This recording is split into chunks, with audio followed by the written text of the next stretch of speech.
Olá, seja bem-vindo, bem-vinda. A cada 67 horas, uma mulher é vítima de feminicídio em Minas. Segundo dados da Secretaria de Estado de Segurança, as mulheres são vítimas principalmente dos seus ex-companheiros ou dos seus companheiros atuais, e muitas delas são assassinadas a facadas, ou seja, armas brancas que muitas vezes estão perto das pessoas em suas casas. Há um outro dado: a maior parte dos feminicídios é cometida em casa ou na rua. Feminicídio tem cura? Tem solução? O que fazer para evitar esse tipo de crime? Eu sou Etel Corrêa e esse é o Fato em Foco. Nas últimas semanas, aqui em Minas e principalmente em Belo Horizonte, nós noticiamos vários casos de mulheres que foram vítimas de seus ex-namorados ou ex-maridos. Em um desses casos, uma jovem de 25 anos, Emily, foi atacada com 10 facadas pelo ex-namorado depois de se negar a se manter naquele relacionamento.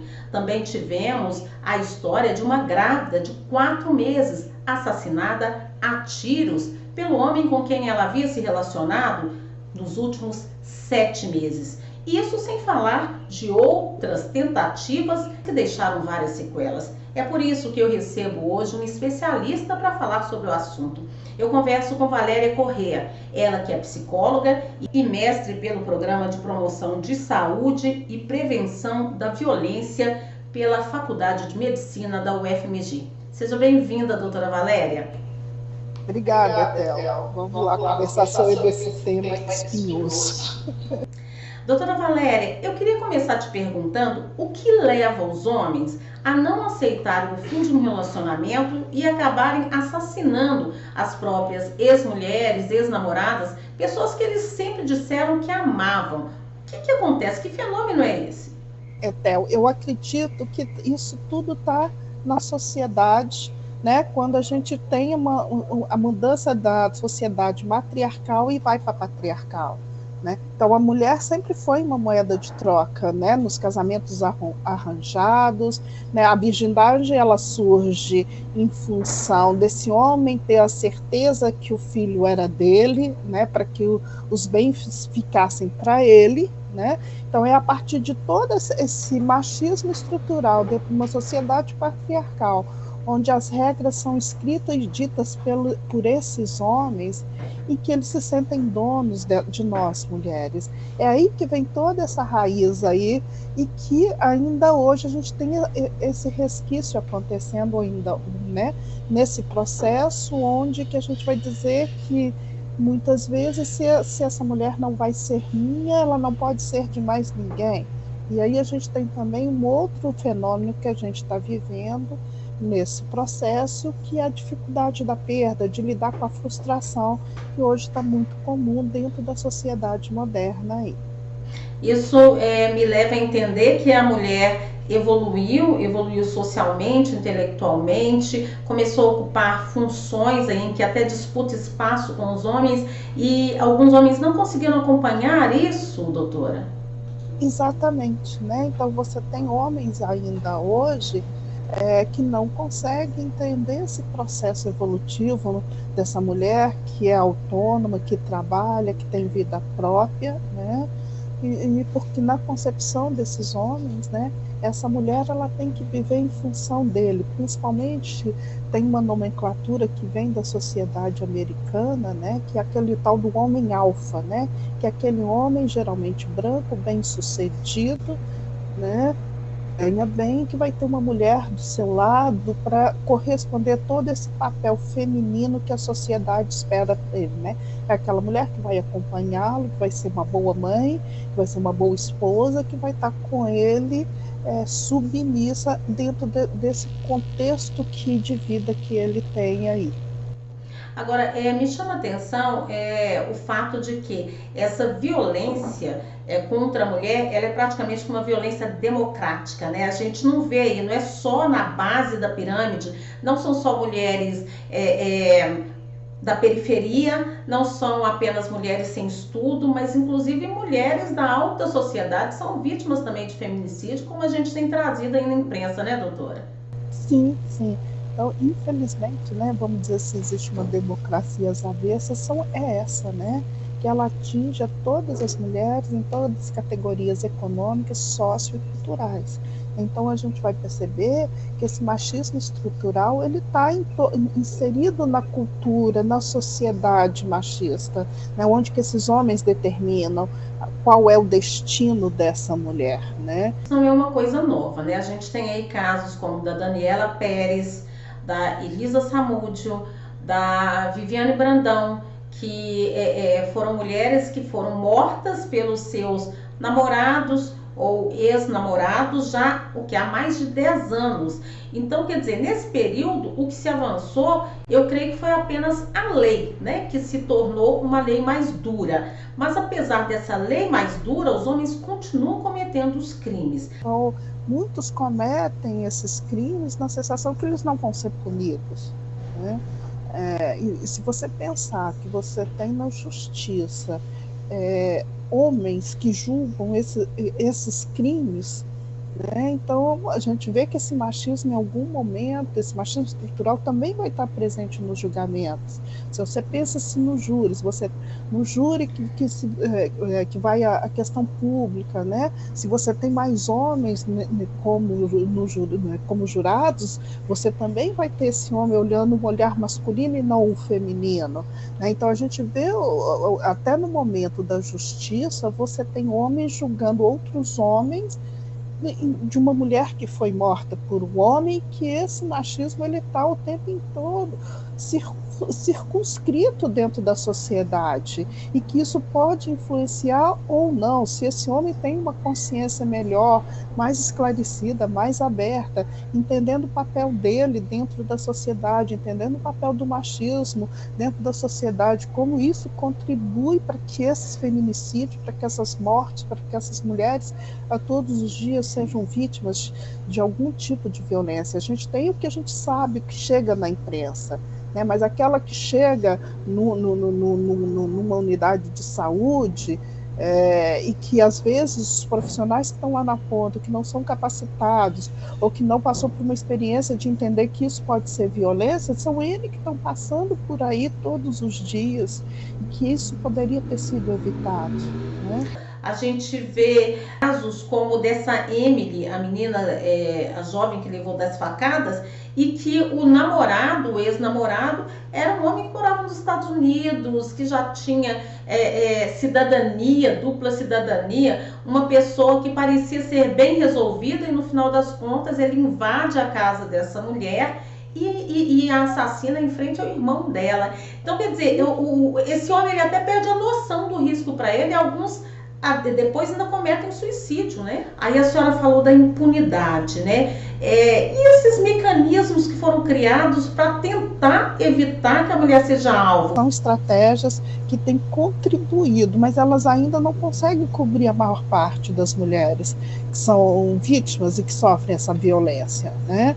Então a gente tem às vezes uma morosidade do sistema judiciário, a gente tem uma infraestrutura que não consegue cobrir 100% dessas mulheres. Então, assim, a gente avançamos, mas a gente precisa avançar mais, porque o que eu entendo, essa rede ela tem que funcionar às 24 horas do dia, os 365 dias do ano, porque as maiores violências elas são cometidas depois do horário comercial, e nem sempre todos os equipamentos estão disponíveis após o horário comercial e nos feriados e no finais de semana. Então a gente tem que garantir que essa rede, né, que todo esse sistema que avançou e que consegue proteger e que consegue reduzir o número de mulheres, né, que vêm a óbito, ele precisa alcançar ainda mais, e aí a gente precisa de uma infraestrutura, de um investimento mais adequado aí em todas as políticas públicas, na justiça, na saúde, na assistência social,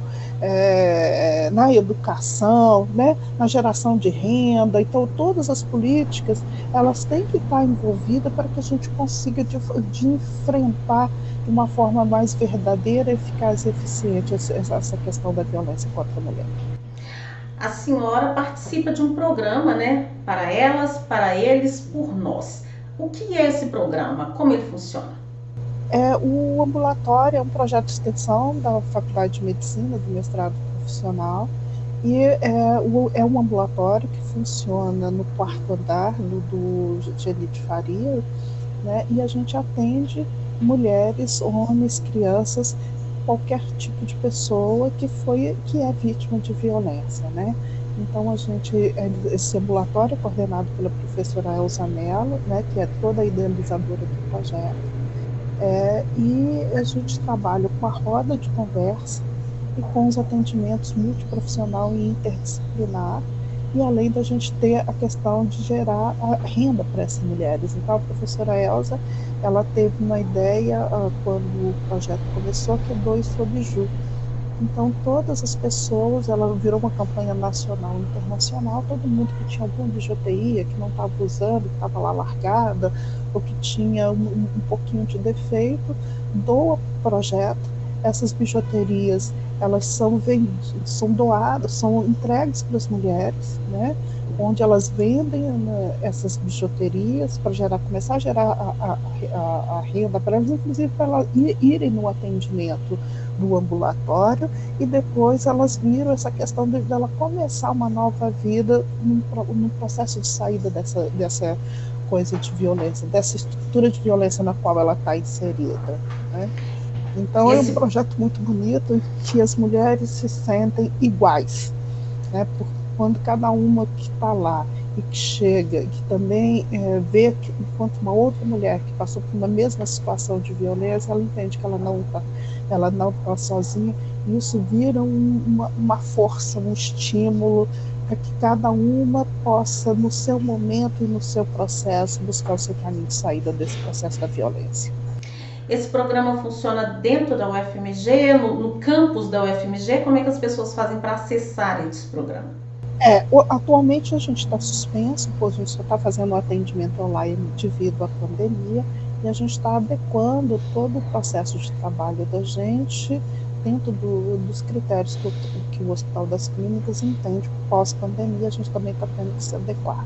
Então, as mulheres que sofrem violência, se elas não podem, ou a unidade básica de saúde não tem um profissional, uma equipe capacitada para atendê-la, ela é encaminhada para elas, né? Que a gente é essa ponta de referência.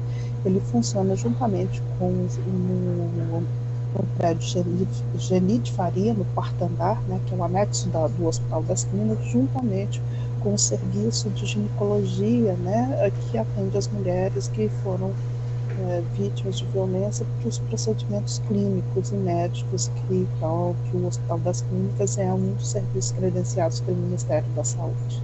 Agora, essa violência patrocinada pelos homens, doutora Valéria, ela sempre tem a ver, ou muitas vezes tem a ver com alcoolismo, droga, com a situação econômica? A gente pode dizer que tem alguns fatores que são disparadores, né, que são mais facilitadores que essa violência aconteça. Um deles é o alcoolismo, né? O outro é o uso abusivo de qualquer substância, né? O outro é o desemprego, né? E principalmente quando esse homem, essa mulher ganha mais do que esse homem, ou esse homem nesse momento não está trabalhando e quem sustenta a casa é essa mulher, né? Então a gente tem isso como disparador, e se esse homem tem esse critério de entender dessa relação de posse, que essa mulher é dele, que ela não pode ganhar mais do que ele se sente menos homem, porque ele é sustentado por uma mulher. Agora, a senhora, em uma conversa antes aqui da nossa entrevista, a senhora falava que esse agressor, muitas vezes, ele não tem aparência de agressor, né? Ele é um homem até sedutor, né? No aspecto social, é aquele homem que é agradável, que é bom de papo, todo mundo fala que, nossa, como é que ele é ótimo, gente, é o genro que eu queria ter, né? E ele seduz nesse primeiro momento, essa mulher se encanta por esse homem, e depois de um certo tempo, esse que vira o sedutor, né, ele vira ao contrário, né, ele começa a mostrar as garras. Como é que ele começa a mostrar as garras? Ele começa a implicar com as relações de amizade, com as amigas que ela tinha. Depois ele vai começar a implicar com a família, né? Que olha, essa família, de não ir, de começar a proibir essa mulher de frequentar a família. Então ele vai começar a tirar essa mulher de uma forma muito silenciosa e sutil dessa convivência que ela tinha, né? E essa mulher, ela começa a se submeter às exigências dele, porque ela entende que isso é o amor, né? E a hora que ela começa a entender que isso não é tanto assim, começa a dizer que ele não é esse cara tão bom quando ele apresenta, todo mundo diz, que isso, você está falando como fulano não é isso, né? Então ele faz um mise-en-scène, vamos dizer assim, social, e depois ele vai tirando essa mulher dessas relações que ela tinha, desse mundo que ela tinha, dessa vida que ela tinha, que de alguma forma protege. Tem solução para o feminicídio? Qual é a solução que a senhora aponta?